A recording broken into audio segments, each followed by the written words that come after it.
ఒక్కసారి కొమ్మూరి గోల్డ్ కి కాల్ చేయండి. తాకట్లో ఉన్న మీ బంగారాన్ని విడిపించి మార్కెట్ ప్రైస్ కి వాళ్ళు కొనుక్కుని మిగతా డబ్బులు మీకు ఇచ్చేస్తారు. హలో అండి, అందరికీ నమస్కారం.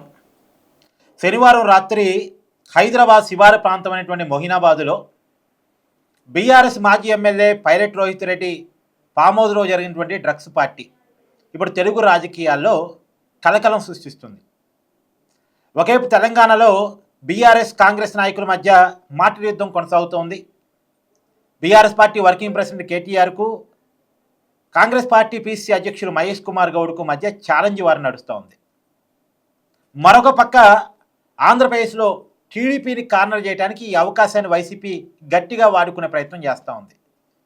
టీడీపీ ఎంపీ, ఏలూరు ఎంపీగా ఉన్నటువంటి పుట్ట మహేష్ యాదవ్ ఈ ఫామ్ హౌస్ డ్రగ్స్ పార్టీలో ఉండి పట్టుబడటం, అతనికి డ్రగ్స్ పాజిటివ్గా తేలిందని eagle team, Telangana eagle team SP Giridhar ప్రకటించడం, నిందితుల లిస్టులో పుట్ట మహేష్ యాదవ్ ఉండటం వల్ల వైసీపీకి అవకాశం దొరికింది. దాన్ని వైసీపీ గట్టిగా వాడుకునే ప్రయత్నం చేస్తుంది. కాకపోతే వైసీపీ చేస్తున్న ప్రయత్నంలో కొన్ని అతి ప్రయత్నాలు ఉన్నాయి.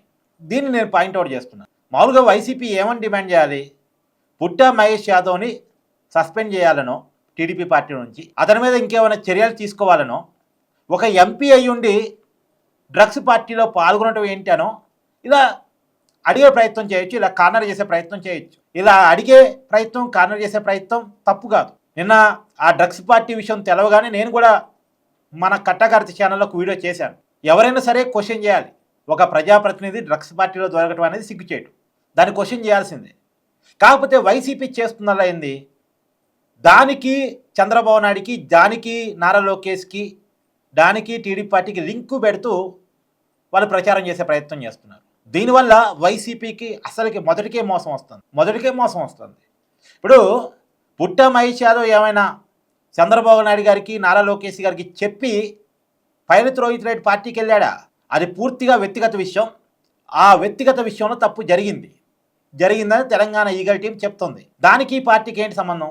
సరే, అయినా సరే పుట్ట మహేష్ యాదవ్ మీద ఒక ఆరోపణ వచ్చిన తర్వాత, ఒక అభియోగం వచ్చిన తర్వాత, ఒక కేసు నమోదైన తర్వాత పార్టీ పరంగా టీడీపీ గట్టిగానే రియాక్ట్ అయింది. పుట్ట మహేష్ యాదవ్కి షోకాజ్ నోటీసులు జారీ అయ్యాయి. వివరణ ఇవ్వాలని చెప్పేసి వాళ్ళ పార్టీ అధిష్టానం కోరింది. పార్టీ కార్యక్రమాలకి దూరంగా ఉండాలని కూడా చంద్రబాబు నాయుడు గారు ఆదేశాలు జారీ చేశారు. సో ప్రస్తుతం పుట్ట మహేష్ యాదవ్ టీడీపీ కార్యక్రమాలు దూరంగా ఉండాలి, పార్టీ పంపించినటువంటి నోటీసులకి వివరణ ఇవ్వాలి. వివరణ ఇచ్చిన తర్వాత మళ్ళీ రాబోయే కాలంలో ఎలాంటి విచారణ ఉంటుంది, ఎలాంటి చర్యలు ఉంటాయని చూడాలి. కాకపోతే ఇక్కడ నేను ఒక విషయం అడుగుతున్నాను జగన్మోహన్ రెడ్డి గారిని. గతంలో వైసీపీ పార్టీలో చాలామంది నాయకులు వ్యక్తిగత కమిషన్ దాటి అనేక వివాదాల్లో చిక్కుకున్నారు. మరి అప్పుడు కనీసం జగన్మోహన్ రెడ్డి గారు కనీసం స్పందించారా? ఇప్పుడు గోరంట్ల మాధవ్ జగన్మోహన్ రెడ్డి గారికి చెప్పి తన వీడియో రిలీజ్ చేశాడని మనం అనలేం. గోరంట్ల మాధవ్ తన వ్యక్తిగత కార్యక్రమంలో క్రమశిక్షణ తప్పాడు, ఆ వీడియో బయటకు వచ్చింది. అయితే నిజానికి ఆ వీడియోకి జగన్మోహన్ రెడ్డి గారికి సంబంధం ఉందని మనం అనం. కానీ ఆ వీడియో బయటకు వచ్చిన తర్వాత గోరంట్ల మాధవ్ మీద కనీసం చర్యలు తీసుకునే ప్రయత్నం చేశారా? వార్నింగ్ అయినా ఇచ్చి కౌన్సిలింగ్ చేశారా పార్టీ పరంగా? ఇది మనం అడుగుతాం. ఇప్పుడు ఎమ్మెల్సీ అనంతబాబు ఏమైనా జగన్మోహన్ రెడ్డి గారికి ఫోన్ చేసి సుబ్రహ్మణ్యాన్ని చంపి డోర్ డెలివరీ చేశాడా? అనంతబాబు జగన్మోహన్ రెడ్డి గారికి కాల్ చేసి సుబ్రహ్మణ్యాన్ని గొంతు కోసి డోర్ డెలివరీ చేశాడని మనం అనలేంగా. కాకపోతే వైసీపీ పార్టీకి సంబంధించిన ఒక ఎమ్మెల్సీ ఒక దళితుడిని గొంతు కోసి డోర్ డెలివరీ చేశాడు అన్న విషయం బయటకు వచ్చిన తర్వాత వైసీపీ పార్టీ ఏం చర్యలు తీసుకుంది, జగన్మోహన్ రెడ్డి గారు ఎలా స్పందించారని మాత్రమే మనం అడుగుతాం. అనంతబాబుకు సంబంధించిన ఒక వీడియో వైరల్ అయింది. ఆ వీడియో ఏమన్నా జగన్మోహన్ రెడ్డి గారికి చెప్పి పలానా వీడియోని విడుదల చేస్తున్నాను, అది వైరల్ అయ్యే అవకాశం ఉంది, విడుదల చేయమంటారా అని ఏమన్నా జగన్మోహన్ రెడ్డి గారికి ఫోన్ చేసి విడుదల చేశాడా? కాదు. కానీ ఆ వీడియో విడుదలైన తర్వాత, అది వైరల్గా మారిన తర్వాత ఆ ఆరోపణల మీద, అభియోగాల మీద అనంతబాబుని వైసీపీ పార్టీ కనీసం పిలిచి మాట్లాడిందా? అనంతబాబు మీద ఏమైనా చర్యలు తీసుకుందా? కనీసం షోకాజ్ నోటీసులు జారీ చేసిందా? ఇది మాత్రమే మనం అడుగుతాం. ఎంపీలైనా ఎమ్మెల్యేలైనా వాళ్ళకి వ్యక్తిగత జీవితాలు ఉంటాయి. ఆ వ్యక్తిగత జీవితాల్లో తప్పులు చేస్తూనే ఉంటారు ఛానల్గా. దొరికినప్పుడు, అంటే దొరికినోడు దొంగ, దొరకనోడు దొర కదా. దొరికిన తర్వాత, బయటకు వచ్చిన తర్వాత ఆ ఎమ్మెల్యే విషయంలో, ఆ ఎంపీ విషయంలో ఆ పార్టీ ఎలా రియాక్ట్ అయింది, ఆ పార్టీ అధినాయకుడు ఎలా రియాక్ట్ అయ్యాడు, ఇది మాత్రమే మనం పాయింట్అవుట్ చేస్తాం. వాళ్ళ పార్టీ నాయకుల మీద నమోదైనటువంటి ఆరోపణల్లో, వాళ్ళ నాయకుల మీద కేసులు నమోదైనా ఏనాడు జగన్మోహన్ రెడ్డి గారు రియాక్ట్ కాలేదే. వైసీపీకి సంబంధించిన మాజీ మంత్రులు అంబటి రాంబాబు కావచ్చు, లేదు ఇంకొక మంత్రి అవంతి శ్రీనివాస్ కదా, వాళ్ళ మీద రకరకాల ఆరోపణలు, అభియోగాలు వచ్చాయి కదా. అరగంట గంట అని కొన్ని కాల్స్ వైరల్ అయ్యాయి కదా, దాని మీద ఎప్పుడైనా జగన్మోహన్ రెడ్డి గారు మాట్లాడే ప్రయత్నం చేశాడా, స్పందించే ప్రయత్నం చేశాడా? ఆ రోజు అధికారంలో ఉండి ప్రభుత్వం చేతిలో ఉండి కనీసం వాళ్ళ మీద యాక్షన్ తీసుకోవటమో వాళ్ళని పిలిచి మందలించడం ఏమైనా చేశాడా?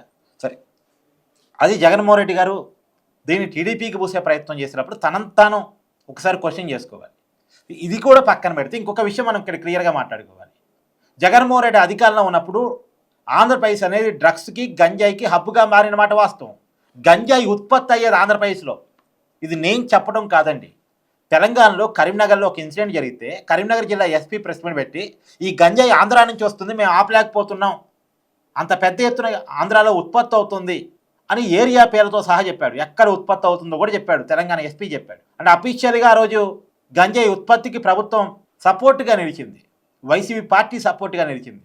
కానీ ఇప్పుడు కూటమి ప్రభుత్వం వచ్చిన తర్వాత ఈగల్ టీం పెట్టి దాదాపుగా గంజాయి కంట్రోల్ తీసుకొచ్చే ప్రయత్నం చేసింది. ఉత్పత్తిని అయితే పూర్తిగా ఆపేశారు. కాకపోతే సప్లై వినియోగంలో ఇంకా అంటే వినియోగం జరుగుతూనే ఉంది ఎంతో కొంత, కానీ కంట్రోల్లో కొంతవరకు వచ్చింది. ఉత్పత్తి అయితే పూర్తిగా ఆగిపోయింది. గంజాయి వినియోగాన్ని ఒక్కసారిగా ఆపడం అనేది అంత ఈజీ కాదు. గంజాయికి బానిసలుగా మారిన వాళ్ళు, గంజాయికి అలవాటుగా మారిన వాళ్ళు, డ్రగ్స్కి బానిసలుగా మారిన వాళ్ళు, డ్రగ్స్కి అలవాటు పడ్డ వాళ్ళు ఏదో రకంగా ప్రభుత్వం కళ్ళు గప్పి, పోలీసులు కళ్ళు గప్పి దొంగచాతిగా అయినా దాన్ని తెప్పించుకునే ప్రయత్నం చేస్తుంటారు ఎక్కడెక్కడ ఏ రాష్ట్రాల్లో దొరికినా. కానీ వినియోగం సప్లై విషయంలో ఇంకా కొంత కంట్రోల్ కావాల్సి ఉంది, కొంతవరకు కంట్రోల్ అయింది. ఉత్పత్తి అయితే పూర్తిగా ఆగిపోయింది ఆంధ్రప్రదేశ్లో. సో టీడీపీ చేస్తున్న ప్రయత్నాన్ని మనం ఇక్కడ అభినందించి తీరాలి. గంజాయి డాళ్లను పెంచి పోషించింది కదా జగన్మోహన్ రెడ్డి గారి ప్రభుత్వం. చివరికి గంజాయి కుర్రవాళ్ళని రోడ్డు మీద పోలీసులు కొడితే వాళ్ళని పరామర్శించడానికి జగన్మోహన్ రెడ్డి గారు వెళ్ళారు. ఇలా గంజాయి బ్యాచ్లు ఓన్ చేసుకునే నాయకుడు పార్టీ ఇంకెవరు ఉండరేమో. ఇలా వాళ్ళు టీడీపీని కార్నర్ చేయటం, పుట్టా మహేష్ యాదవ్ పేరుతో టీడీపీని పాయింట్అవుట్ చేయడం కొంత ఆశ్చర్యానికి గురి చేసేటువంటి అంశం. సరే, ఏదేమైనా సరే ఈ రాజకీయాలు పక్కన పెడితే వైసీపీ ఇలా కార్నర్ చేయటం. ఇప్పుడు నిన్న మొట్టమొదటిగా ప్రెస్ మీట్ పెట్టింది కాకాని గోవర్ధన్ రెడ్డి.